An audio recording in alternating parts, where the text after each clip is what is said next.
গতকালকে এসপি সাহেবের সঙ্গে দেখা করার জন্য একটা আমরা সময় চেয়েছিলাম। এসপি সাহেব না থাকার জন্য এডিশনাল এসপি সাহেব আমাদের আড়াইটার সময় দিয়েছিল। আমরা এসেছি, ওনার সঙ্গে কথা বললাম। বিস্তারিত কোচবিহারের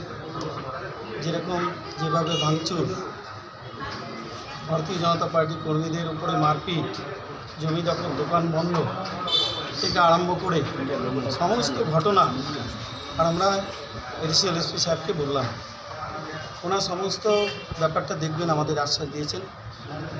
এবং সঙ্গে সঙ্গে যে পুলিশের এক অংশ যেভাবে মিথ্যা কেস দিয়ে ভারতীয় জনতা পার্টির কর্মীদের উপরে আর অ্যারেস্ট করছে, যারা আক্রান্ত হচ্ছে তাদেরকে অ্যারেস্ট করছে, যারা আক্রমণ করছে তারা ঘুরে বেড়াচ্ছে পুলিশের সঙ্গে, আর সমস্ত ব্যাপারটাই আমরা এডিশনাল এসপিকে অবগত করলাম। ওনার ব্যাপারটা দেখবেন আর সেই আশ্বাস আমাদের দিয়েছেন। এটি আমাদের এখন কি পরিস্থিতি, কোথায় কোথায়?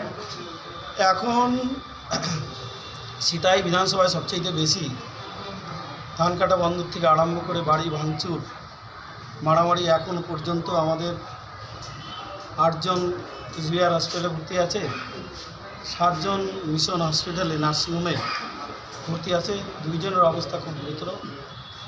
এখনই বিমল সরকার একজন নিয়ে আসলো সিতাই থেকে, তার অবস্থা খুব সংকটজনক, যে কখন কী হবে বলা যাবে না।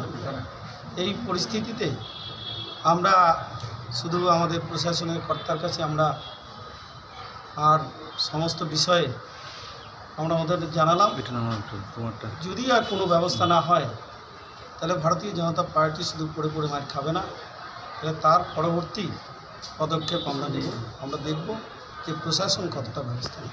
কী বললেন সমস্ত ব্যাপারটা শুনলেন, আর দেখবেন সমস্ত ব্যাপারটা এটাই বললেন।